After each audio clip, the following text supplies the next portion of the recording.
कभी सोचा है कि हजारों साल पुरानी ये कहानियां आज भी हमें इतनी दिलचस्प क्यों लगती है? आज हम पंचतंत्र की एक बहुत ही मजेदार कहानी के जरिए स्टोरी टेलिंग की इसी कला को समझने की कोशिश करेंगे। तो चलिए सीधे चलते हैं पंचतंत्र की दुनिया में और देखते हैं कि एक छोटी सी लगने वाली शरारत कैसे एक बहुत बड़े सबक में बदल जाती है।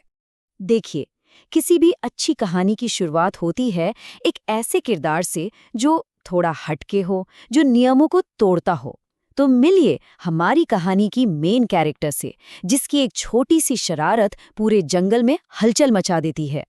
तो ये कहानी है चुन चुन नाम की एक गिलहरी की। मतलब इतनी नटखट कि उसकी माँ किट्टू तो क्या, पूरा का पूरा जंगल ही उसकी शरारतों से तंग आ चुका था। और यहीं कहानी का असली मर्म छिपा है। एक तरफ है चुनचुन की बिल्कुल बेफिक्र शरारतें और दूसरी तरफ है एक माँ की चिंता।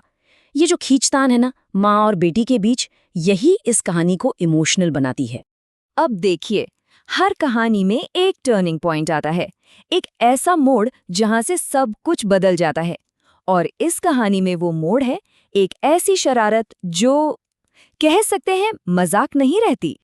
तो होता क्या है, चुन-चुन एक सोते हुए बंदर की पूंछ पेड़ से बांध देती है। अब उसे क्या पता था कि उसका ये छोटा सा मजाक इतना बड़ा हंगामा खड़ा कर देगा कि बात सीधे जंगल के राजा शेर सिंह तक जा पहुंचेगी। और बस यहीं पर खेल बदल जाता है। एक मामूली शरारत अब बन जाती है एक सीरियस वार्निंग। जब जंगल का राजा खुद मामले में आ जाए तो भाई बात तो गंभीर हो ही गई है। तो अब जब मामला इतना बढ़ गया है तो कहानी भी एक नए मोड़ पर आ जाती है। एक ऐसा मोड़ जहां चुनचुन की अपनी जिद, उसकी नाफरमानी उसे सीधे खतरे के मुंह में धकेल देती है। माँ को किसी काम से जंगल से बाहर जाना पड़ता है और वो चुनचुन को बार बार समझाकर जाती है, लेकिन कहाँ, चुनचुन ने तो जैसे न सुनने की कसम खा रखी थी। और बस यहीं से शुरू होता है मुश्किलों का असली सफर। ये ना कहानी कहने का एक बहुत ही क्लासिक तरीका है। एक के बाद एक गलत फैसले, चेतावनियों को अनसुना करना और किरदार धीरे धीरे खुद को मुसीबत के और करीब ले जाता है।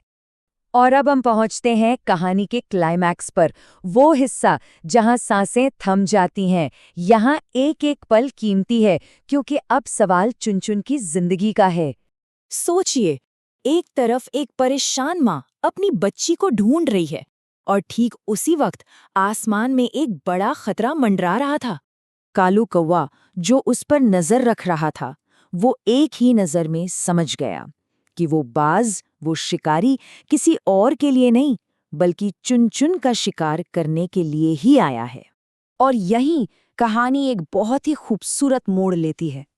जरा सोचिए, जिन जानवरों को चुन-चुन दिन रात अपनी शरारतों से परेशान करती थी, आज वही सब मिलकर उसकी जान बचाने में जुट गए। सिर्फ दो छोटे छोटे पक्षी, कालू और मिट्ठू, उन्होंने वो कर दिखाया जिसकी कोई कल्पना भी नहीं कर सकता था।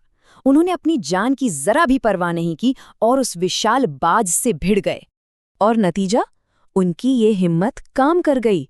चुनचुन की जान बच गई, पर अपनी किसी चालाकी से नहीं बल्कि उस समुदाय की वजह से जिसकी एकता और हिम्मत ने उसे बचाया। तो एक्शन तो खत्म हो गया। अब सवाल उठता है कि इस पूरी कहानी का मतलब क्या है, इसकी सीख क्या है? चलिए जरा इस पर भी एक नजर डालते हैं। चुनचुन को सबक मिल गया था कि हर एक्शन का एक रिएक्शन होता है और जो बड़े बुजुर्ग हमें रोकते टोकते हैं वो सजा देने के लिए नहीं बल्कि हमें किसी बड़ी मुसीबत से बचाने के लिए होते हैं। और देखिए, यही तो पंचतंत्र का असली जादू है। जानवरों की एक सीधी साधी कहानी, लेकिन उसके जरिए जिंदगी के कितने गहरे और जरूरी सबक सिखा दिए जाते हैं। तो ये कहानी हमें एक बहुत ही जरूरी सवाल पर लाकर छोड़ देती है कि क्या हर शरारत वाकई में मासूम होती है या मजाक और नुकसान के बीच एक बहुत बारीक लकीर होती है जिसका हमें हमेशा ध्यान रखना चाहिए।